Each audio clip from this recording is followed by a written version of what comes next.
갯벌에 고립된 노인을 구조하다 순직한 고 이재석 경사의 해경 동료들이 진실을 은폐하고 영웅으로 만들자는 윗선 지시가 있었다고 폭로했습니다.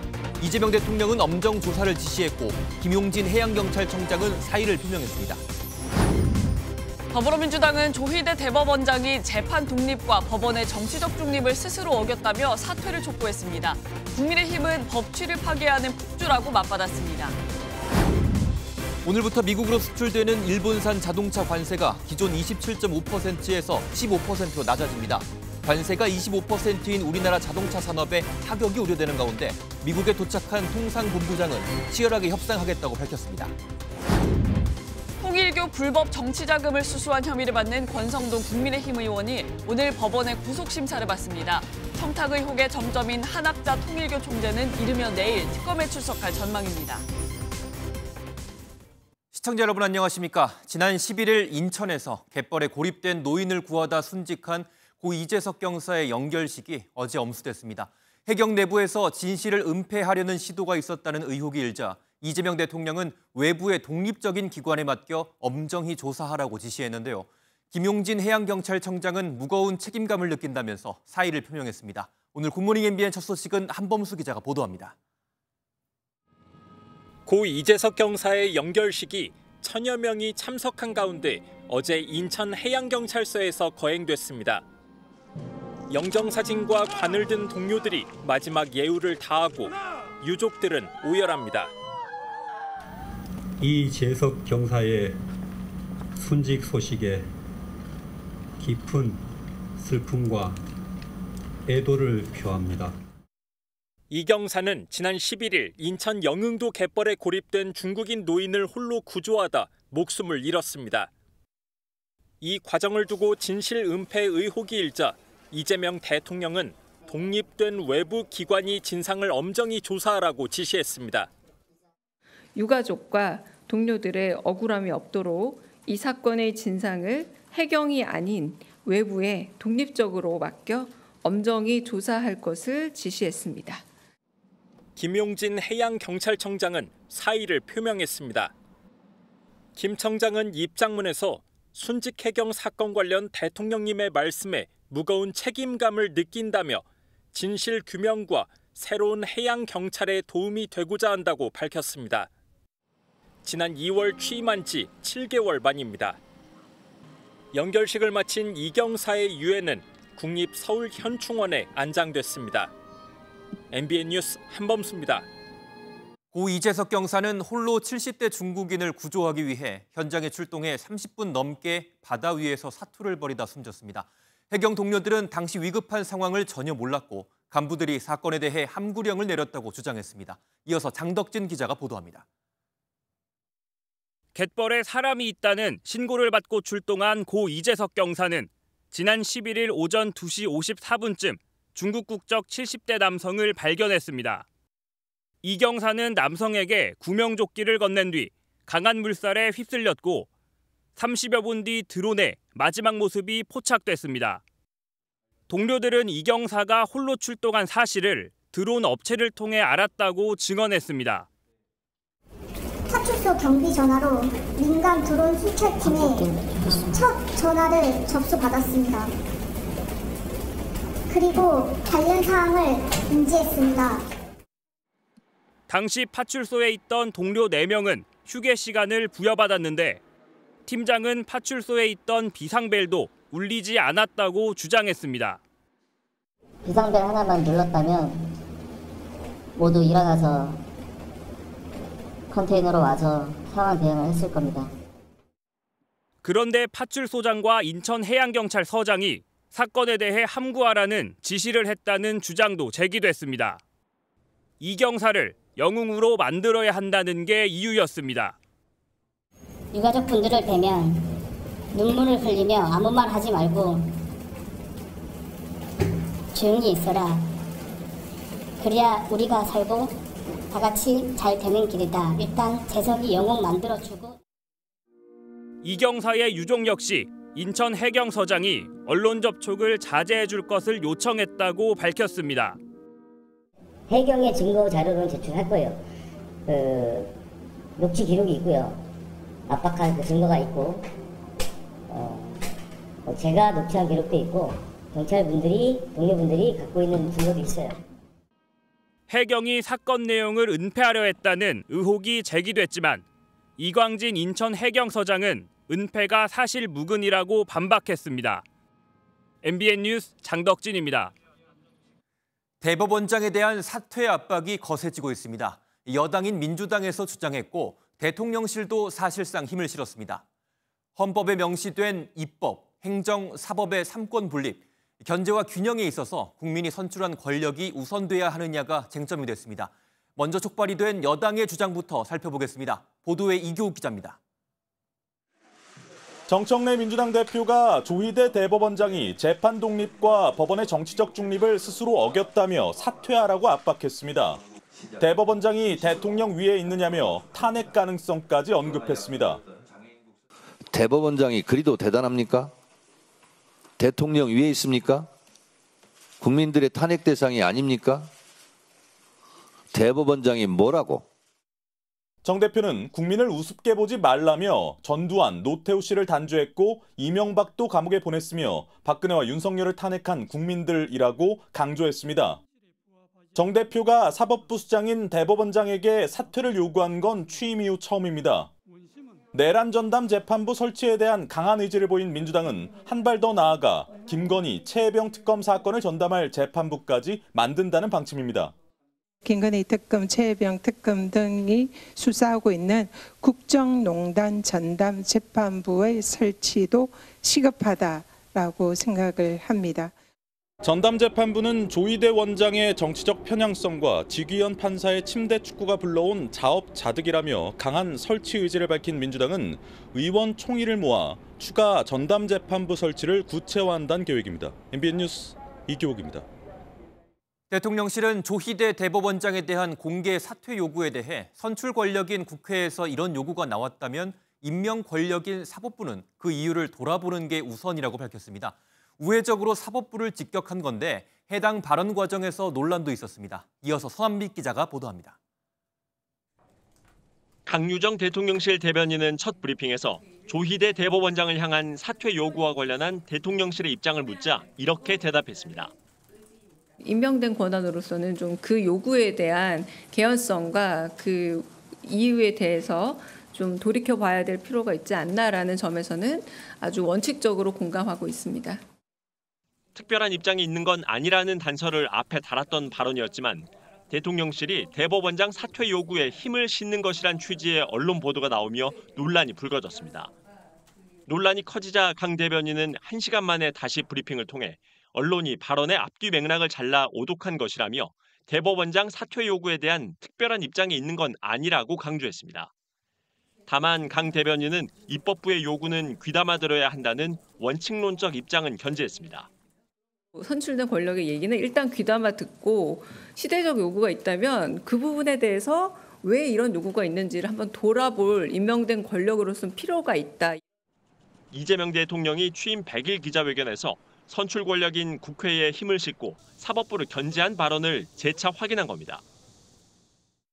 여당 지도부의 대법원장 사퇴 요구를 직접 지지하진 않으면서도 사법부를 향해선 날성각을 세운 것이란 해석이 나오고 있습니다. MBN 뉴스 서남희입니다. 국민의힘은 즉각 반발했습니다. 장동혁 국민의힘 대표는 대통령실이 이재명 대통령의 유죄 판결이 두려워 조희대 대법원장의 사퇴를 압박하는 것이라고 주장했습니다. 명백한 탄핵 사유라면서 강경 투쟁을 예고했습니다. 이지율 기자의 보도입니다. 국민의힘은 부산에서 열린 첫 현장 최고위에서 조희대 대법원장 사퇴 요구를 두고 대통령실까지 싸잡아 비판했습니다. 장동혁 대표는 조 대법원장 사퇴의 최대 수혜자는 유죄 판결을 뒤집으려는 이재명 대통령이 될 거라며 목소리를 높였습니다. 이재명 대통령에 대한 재판도 결국 공범들의 판결과 마찬가지로 유죄 판결이 될 것입니다. 그것이 두렵기 때문에 그러면서 법치 파괴 폭주이자 선출 독재의 상징적 장면이라며 명백한 탄핵 사유라고 공세 수위를 끌어올렸습니다. 본인의 재판을 위해서 대통령이 현직 대법원장을 향해서 사퇴하라고 외치는 더불어민주당의 그런 저열한 목소리에 원칙적으로 공감한다라고 표현했다면 저는 명백한 탄핵 사유라고. 한동훈 전 대표도 대통령이 자신의 재판을 막기 위해 대법원장을 쫓아내는 건 중대한 헌법 위반이자 탄핵 사유라며 비판에 가세했습니다. 당내에선 서부지법 난동 사태와 조 대법원장 사퇴 요구가 본질적으로 다르지 않다면서 강경 발언이 이어졌습니다. 국민의힘은 조 대법원장을 향해 헌법에 따라 자리를 지켜야 한다고 촉구하며 사법부 독립을 위한 강경 투쟁을 예고했습니다. MBN 뉴스 이지율입니다. 이렇게 정치권의 압박이 거세지고 있는 가운데 조희대 대법원장은 아무런 반응을 보이지 않았습니다. 공식 입장을 내는 것이 부적절하다고 판단한 것으로 보이는데 법원 내부에선 정치권의 사법부 공격에 대한 비판의 목소리가 거세지고 있습니다. 이 내용은 박규원 기자가 전해드립니다. 조희대 대법원장은 자신을 향한 여당과 대통령실의 사퇴 압박에 아무런 입장을 밝히지 않았습니다. 정치권에서 대법원장직 사퇴 요구하고 있는데 혹시 입장 있으실까요? 앞서 여당의 사법개혁안에 대한 입장을 직접 밝혔던 것과 다른 반응입니다. 어떤 게 가장 국민에게 바람직한지 이런 것들을 공론을 통해서 충분히 논의가 이루어지면 좋겠다. 개혁안에 대해서는 사법부의 수장으로서 의견을 제시했던 것과 달리 개인 거취 문제에는 말을 아끼고 있다는 해석이 나옵니다. 반면 법원 내부에선 헌법에 어긋난 사법부 독립 침해라며 반발이 터져나오고 있습니다. 한 고등법원 부장판사는 대법원장 임기는 헌법에 보장된 것인 만큼 말이 안 되는 상황이라며 일선 판사들도 황당해하는 분위기라고 밝혔습니다. 다른 부장판사도 사법부는 헌법 질서에 따라 권한을 행사하고 있을 뿐인데 정치권에선 힘싸움을 한다고 생각하는 것 같다며 정치권을 비판했습니다. 법조계에선 정부와 여당이 탄핵 심판 등 공식 절차를 밟지 않고 정치적인 압박만 벌이고 있는 만큼 대법원이 입장을 내는 것이 적절하지 않다는 분석도 나옵니다. 이런 문제들을 법적으로 해결하려면 탄핵 심판하면 되거든요. 그런데 탄핵 심판을 안 하고 정치적 압박을 가하는 이거 자체도 또 문제입니다. 사법부를 향한 압박이 거세지는 가운데 오는 25일로 예정된 전국 법관 대표회의에서도 법관들의 논의가 이어질 전망입니다. MBN 뉴스 박규원입니다. 현지 시각으로 오늘부터 일본에서 미국으로 수출하는 자동차의 관세가 27.5%에서 15%로 낮아집니다. 우리는 관세 협상이 최종 타결되지 못해 25%를 그대로 적용받고 있죠. 관세분을 적용하면 미국 내 일본산 차와 한국산 차는 가격 역전 현상이 일어나 경쟁력 약화가 뻔한 상황입니다. 보도에 민지숙 기자입니다. 현재 미국에서 판매되는 현대차 소나타의 가격은 26,900달러, 같은 급의 일본 토요타 캠리는 28,400달러에 판매되고 있습니다. 그간 미국 시장에서 한국산 차는 일본산보다 5% 정도 낮은 가격으로 경쟁해왔습니다. 이런 상황에서 현지 시간으로 오늘부터 일본에서 미국으로 수출되는 자동차의 관세가 15%로 낮아집니다. 25%인 우리나라와 15%의 일본. 이 관세를 현지 가격에 그대로 적용하면 소나타는 33,600달러, 캠리는 32,600달러로 가격 역전 현상이 일어납니다. 현대차는 올 2분기 미국 시장에서 전년 동기 대비 더 많은 매출을 올리고도 관세 영향으로 영업이익은 오히려 줄었습니다. 가격 역전 현상이 지속되면 이 수치는 더욱 하락할 가능성이 높습니다. 전문가들은 당장 수출 비중을 줄이는 대신 현지 전략을 수정해야 한다고 조언합니다.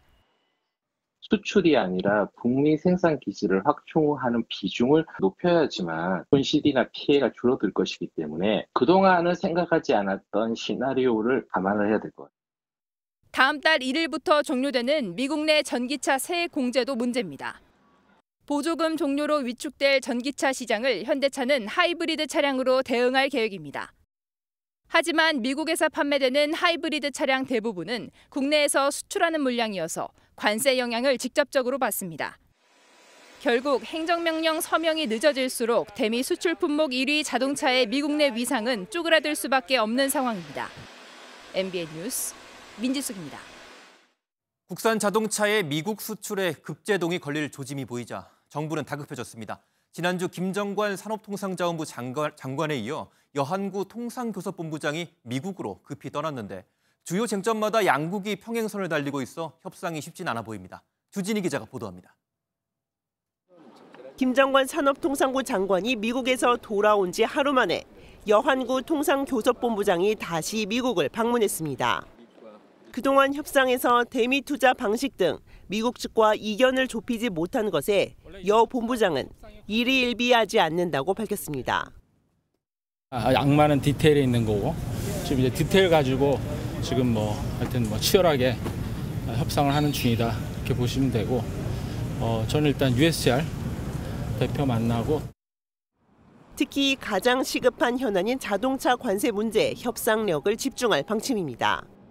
하지만 그러기 위해서는 3,500억 달러 규모의 대미 투자 구조를 확정해야 하는데 양국의 의견이 엇갈려 난항이 예상됩니다. 직접 투자 비중을 높이고 투자금 회수 후 미국은 90%, 한국은 10%를 가져가는 방식을 요구 중인데 미국에게 지나치게 유리한 조건이라는 게 우리 정부의 입장입니다. 미국 측이 요구하는 농산물 추가 개방에 대해서도 단호하게 선을 긋고 있습니다. 미국이 필요한 분야에 투자를 하겠다라고 했을 때는 사실 수익률이 높지 않을 가능성이 높기 때문에 90대 10 이거는 사실상 의미가 없다. 협상 타결이 늦어지면 자동차 업계에는 치명타가 될 수 있어 정부는 새로운 시장 개척을 돕는 등 지원책 마련도 검토 중입니다. MBN 뉴스 주진입니다. 권성동 국민의힘 의원이 오늘 구속 갈림길에 섭니다. 통일교 측으로부터 1억 원의 불법 정치 자금을 받은 혐의인데요. 세 차례나 출석을 미룬 한학자 통일교 총재는 이르면 내일 혹은 모레 김건희 특검팀에 출석해 조사를 받을 것으로 전망됩니다. 최민성 기자의 보도입니다. 정치자금법 위반 혐의를 받는 권성동 국민의힘 의원이 오늘 오후 2시 서울중앙지법에서 구속영장 심사를 받습니다.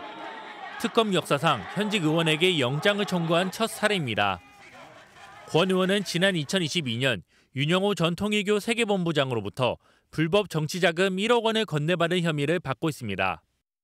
권 의원은 결백을 강조하며 지난 11일 국회 본회의에 오른 체포동의안에 스스로 찬성표를 던졌습니다. 특검이 저에 대해 제기한 주장은 모두 거짓입니다. 저는 검사를 20년 했고 정치는 16년 했습니다. 문제가 될 수 있는 돈을 받을 만큼 어리석지 않습니다. 민중기 특별검사팀이 맡은 통일교 관련 야권 수사에 중대한 분수령이 될 권 의원 구속 여부는 이르면 오늘 밤, 늦으면 내일 새벽 판가름 날 전망입니다. 정치권을 향한 통일교 로비의 정점으로 지목된 한학자 통일교 총재는 내일 또는 모레 특검팀에 자진 출석할 예정입니다. 앞서 한 총재는 건강상 이유를 들며 지난 8일과 11일 그리고 어제까지 연달아 3차례 출석하지 않았습니다. 통일교 명의 입장문을 통해 의료기록 등을 제출하고 회복할 시간을 요청했다며 반드시 출석해 성실히 조사받을 것이라고 밝혔습니다. 특검팀은 자진 출석 의사와 상관없이 법과 원칙에 따라 수사할 것이라며 체포영장 청구 가능성도 내비쳤습니다. 허석곤 소방청장은 직위 해제됐습니다. 조은석 특검팀의 수사 개시 통보에 따른 것으로 허 청장은 12.3 비상계엄 당시 이상민 전 행정안전부 장관의 언론사 단전단수 지시를 일선 소방서에 전파한 혐의 등을 받고 있습니다. MBN 뉴스 최민성입니다. 김상민 전 국정원 법률특보가 윤석열 전 대통령 부부에게 검찰 내부 동향을 보고했다고 김건희 특검팀에 진술했습니다. 공식 보고 라인이 아닌데도 부적절한 행동을 한 사실을 먼저 인정하고 나선 건데요. 자신이 윤 전 대통령의 측근으로서 능력을 인정받은 것이지 고가의 그림을 선물해 매관매직을 한 게 아니라는 주장입니다. 백길종 기자의 보도입니다.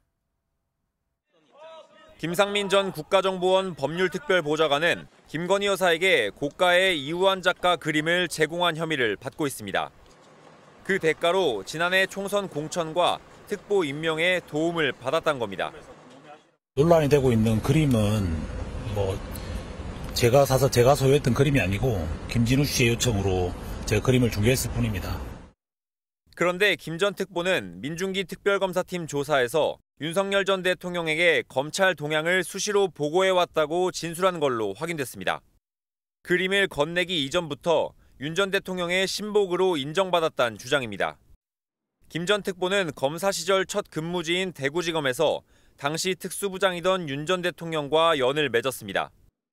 윤 전 대통령이 검찰총장일 땐 검찰 내부 정보를 전달했고 윤 정부가 들어선 뒤부터 지난해 총선 전까지 한 달에 한 번 법조계 동향을 보고했습니다. 김건희 여사와도 직접 소통하며 이른바 줄리 의혹과 도이치모터스 주가 조작 사건 등의 수사 상황을 전달하기도 했습니다. 김 전 특보 측은 동향 보고가 부적절했다고 인정하면서도 윤 전 대통령의 눈과 귀 역할로 능력을 인정받아 국정원 특보로 채용된 것이지 뇌물을 준 대가가 아니란 입장입니다. 실제로 특검팀은 김 전 검사에 대한 구속영장 청구서에 대가성을 입증해야 하는 뇌물죄 대신 청탁금지법 위반 혐의를 적시했습니다. 내일 구속영장 심사를 앞둔 특검팀은 김 전 특보가 김 여사에게 그림을 준 시점을 2023년 2월로 특정한 걸로 파악됐습니다. MBN 뉴스 백길종입니다.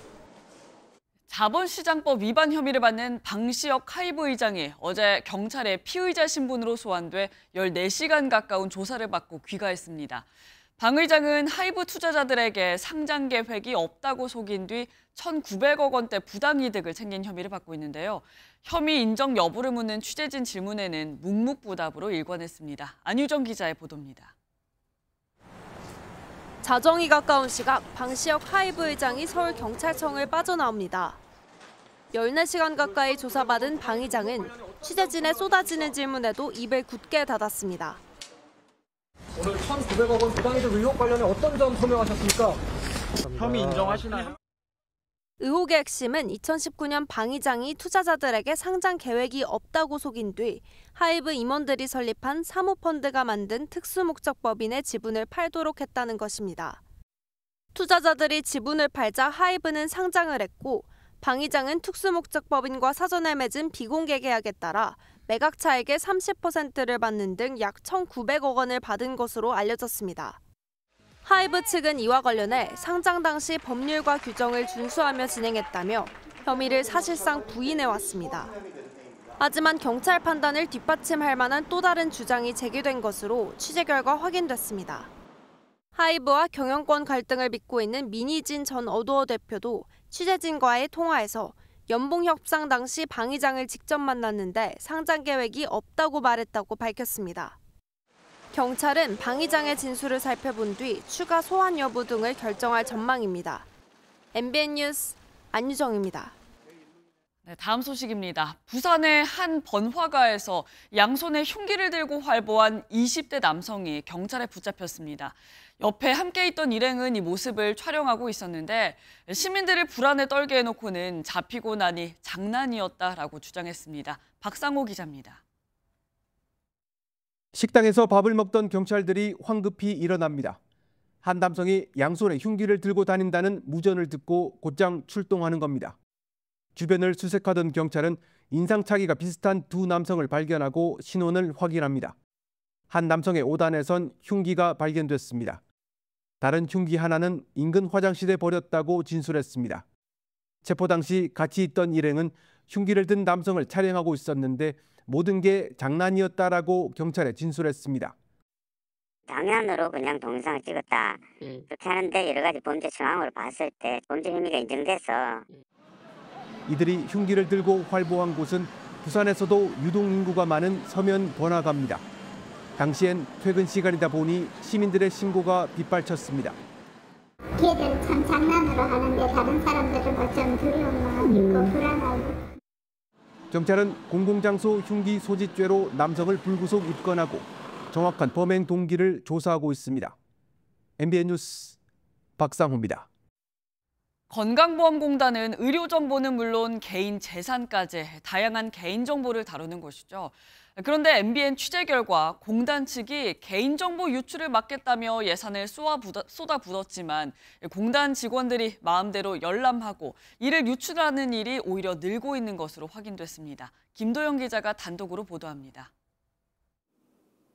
건강보험공단 홈페이지에서 개인정보를 열어봤습니다. 최근 건강검진 결과는 물론 생활 습관과 장애 유무, 진료 내역부터 직장과 재산 등 민감한 정보까지 조회할 수 있습니다. 건보공단 직원은 모두 각자 업무 권한 내에서 개인정보에 접근할 수 있습니다. 하지만 열람 제한 조치는 사실상 개인정보 보호 교육이 전부입니다. 직장인 익명 커뮤니티엔 직원이 진단서를 캡처해 사내 메신저에 공유했다. 개인정보가 민감정보란 인식이 없는 조직 문화란 내부 비판이 끊이지 않고 있습니다. 이러다 보니 민감한 개인정보를 무단으로 들여다보다 적발되는 사례가 적지 않습니다. 불법 대부업자에게 돈을 받고 개인정보를 팔아넘기는가 하면 장모와 처남의 재산 정보를 유출하거나 여동생 직장에 근무하는 다른 직원의 개인정보까지 들여다봤습니다. 최근 3년 동안 건강보험공단에서 개인정보 유출로 징계를 받은 사례는 24건으로 매년 늘어난 것으로 나타났습니다. MBN 취재 결과 이를 막기 위해 공단이 최근 3년간 보안 시스템 강화에 예산 14억여 원을 투입했지만 적발 건수는 오히려 늘어나는 추세입니다. 무단 열람이 안 되도록 그 시스템을 갖추기 위해서 예산도 꽤 투입된 걸로 알고 있는데 이런 일들이 지금 무한 반복되는 그런 상황입니다. 공단 측은 일부 직원의 개인적 일탈이라면서 기술적으로 적발하기 쉽지 않다고 해명했습니다. MBN 뉴스 김도형입니다. 지난 2019년 여야가 고위공직자범죄수사처 신설법안 등을 이른바 패스트트랙으로 지정하려다 몸싸움까지 벌였었죠. 그로부터 6년 5개월이 지난 어제 1심 결심 공판이 열렸고 검찰은 나경원 의원 등 현역 의원들에게 의원직을 상실할 수 있는 징역형을 구형했습니다. 국민의힘은 즉각 반발했습니다. 보도에 최하원 기자입니다. 여야 의원들이 서로 고성을 저지르며 격렬하게 몸싸움까지 벌입니다. 노루발 못보비 이른바 빠루까지 동원해 회의실 문을 강제로 열려하고 법안 처리를 막으려 당시 야당이었던 자유한국당 의원들은 복도에 드러눕기까지 했습니다.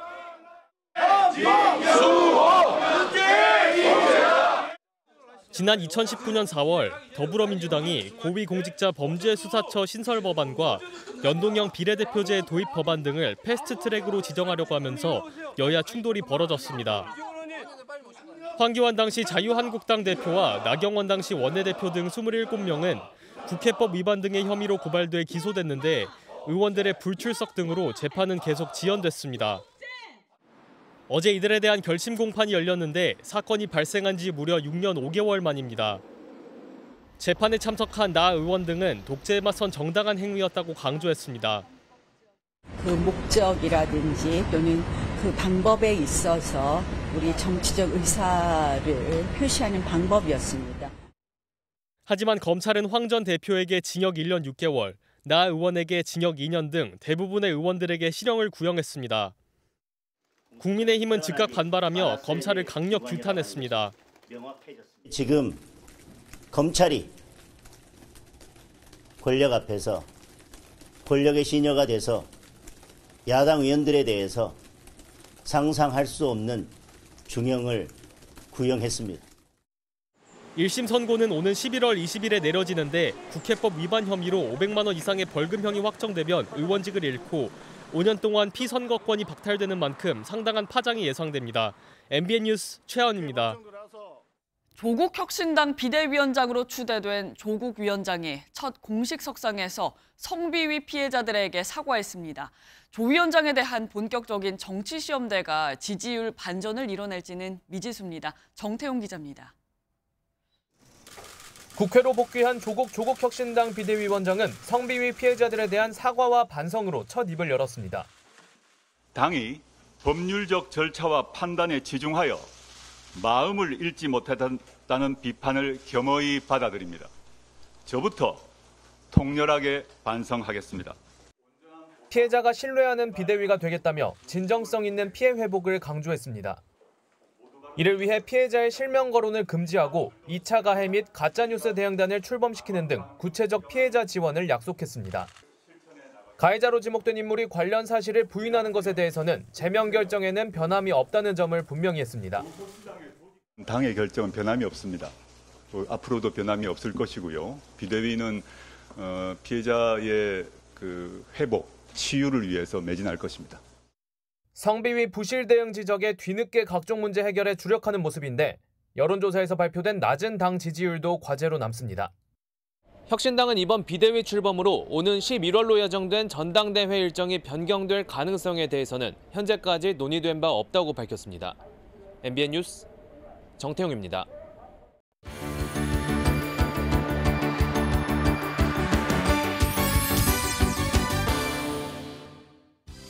굿모닝 월드입니다. 사람이나 동물이나 자식을 먼저 떠나보내는 슬픔은 마찬가지인가 봅니다. 최근 멸종위기 중인 범고래가 숨을 거둔 새끼를 놓아주지 못하는 안타까운 모습이 카메라에 잡혔습니다. 망망대해에서 어미고래가 죽은 새끼를 밀어 올립니다.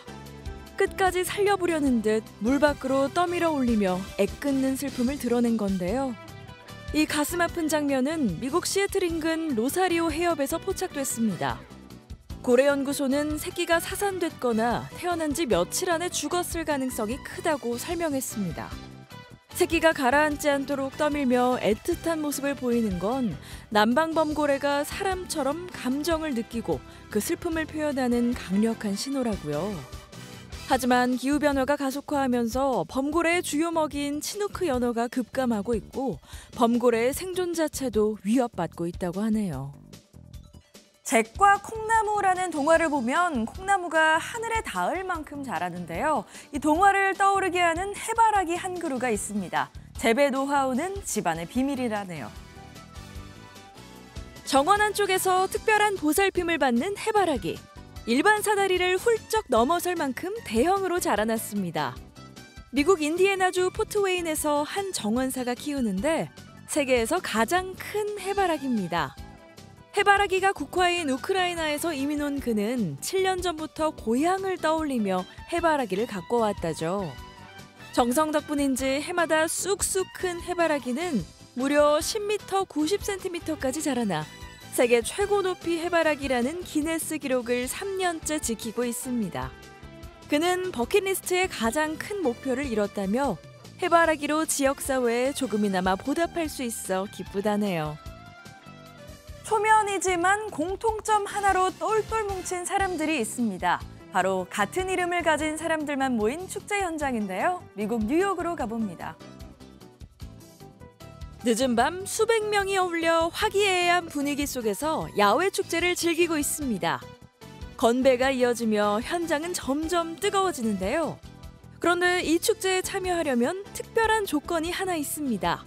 바로 이름이 라이언이어야 한다는 겁니다.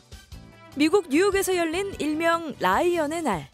곳곳에서 모여든 라이언들이 이름이 적힌 티셔츠를 입고 한마음으로 축제를 즐깁니다.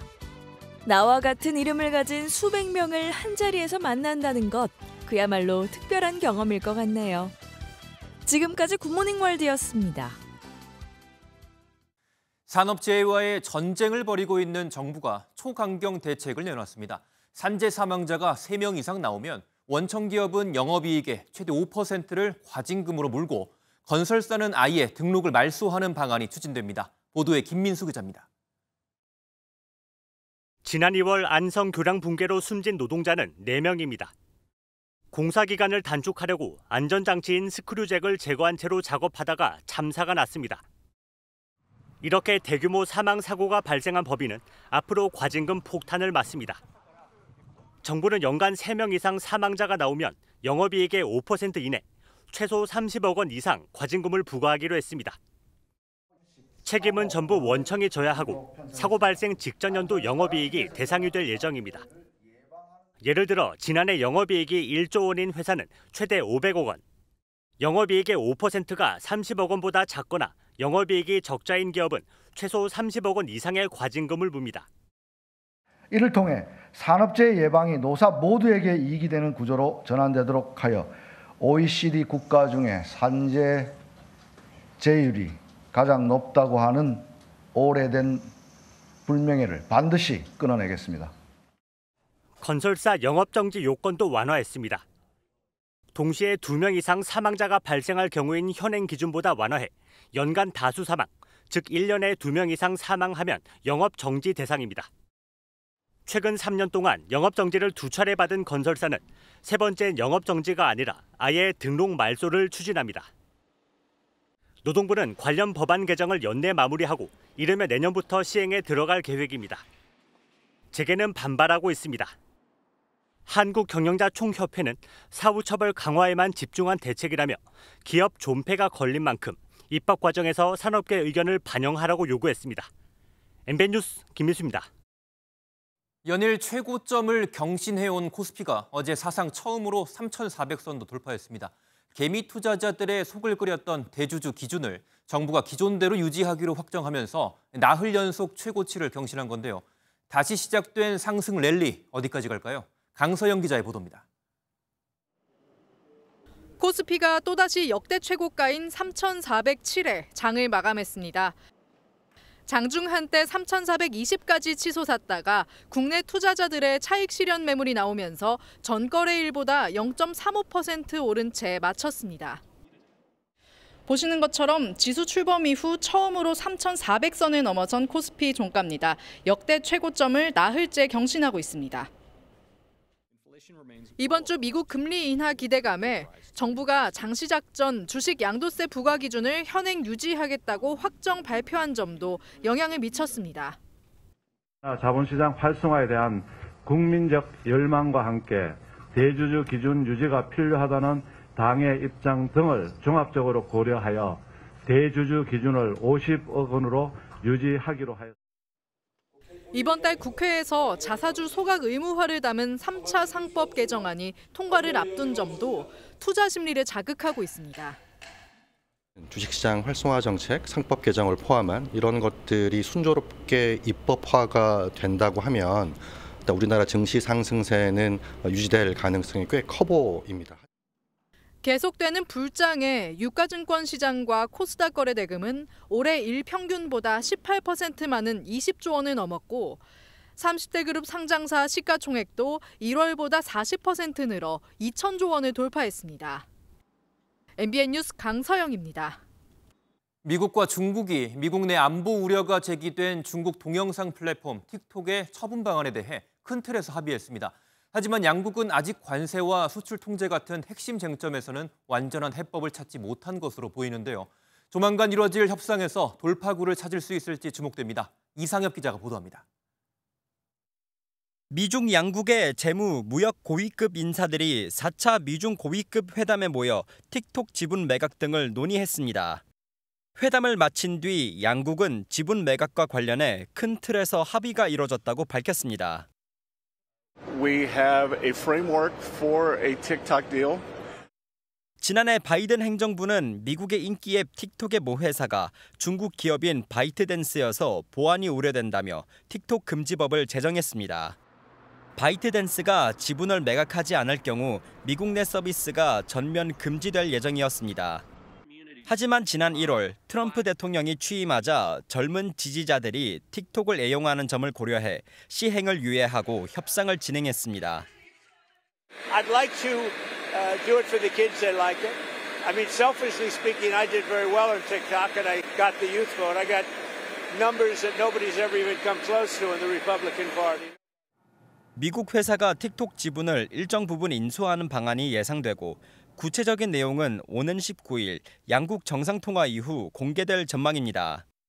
양국은 지난 4월 트럼프 대통령의 상호 관세 부과를 계기로 서로 100%가 넘는 고율 관세를 부과하는 관세 전쟁을 벌여왔습니다. 양측은 관세 문제와 관련해 최종적인 무역 합의에 이르지 못한 만큼 조만간 다시 만나 논의를 이어갈 예정입니다. 미국 측은 90일 유예 조치 추가 연장에도 열려 있다고 밝혔습니다. MBN 뉴스 이상엽입니다.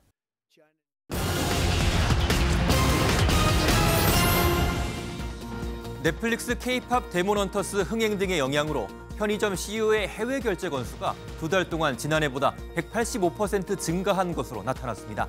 특히 K푸드의 대표 메뉴인 김밥 매출은 지난해 대비 231%나 증가했고 즉석식품과 라면 등이 그 뒤를 이었습니다. 한편 지난 7월 한 달간 한국을 찾은 외국인은 지난해 같은 기간에 비해 23% 증가한 173만 명을 기록했습니다. 6.27 대출 규제 이후 서울 아파트 매매의 절반 이상이 상승 거래된 것으로 파악됐습니다.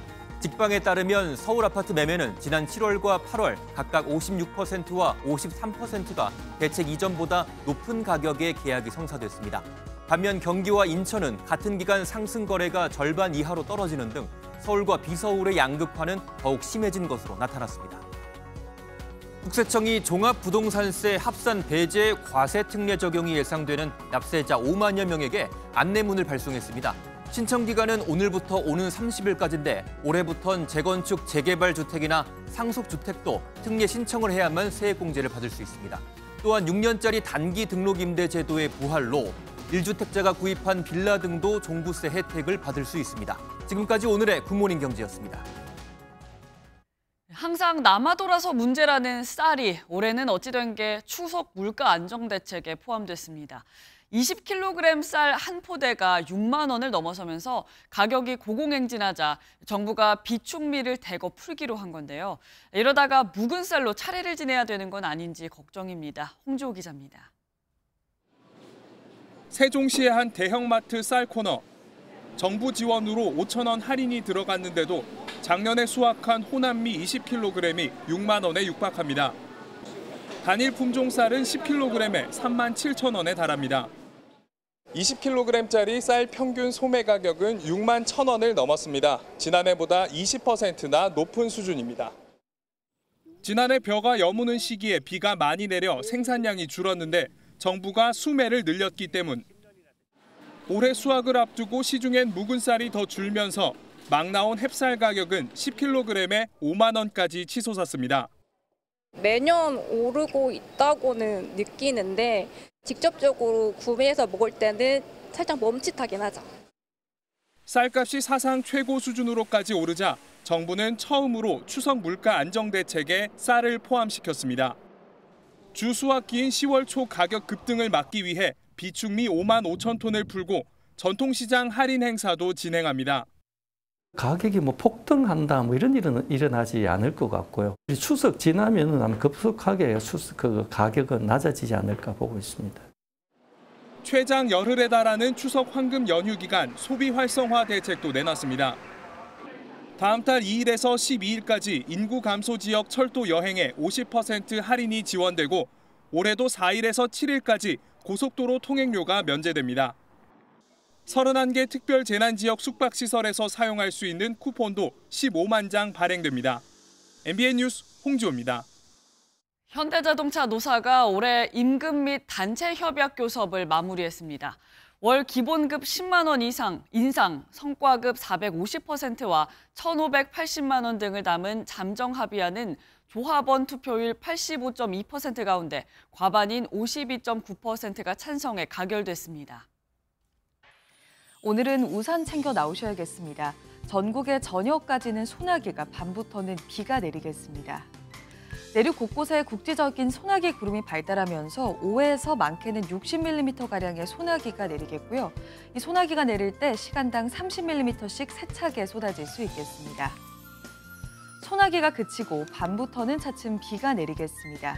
비는 오늘 밤 중부지방과 전북부터 내리기 시작해 내일 전국으로 확대되겠습니다.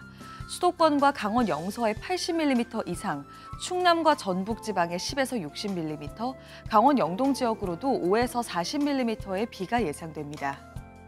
이 시각 현재 기온을 보시면 서울이 22.5도, 대전이 23.7도, 부산 26도 선에서 출발하고 있습니다. 한낮에는 서울이 28도까지 오르겠고요. 남부지방은 대구가 33도, 창원 32도 등으로 어제보다 더 덥겠습니다.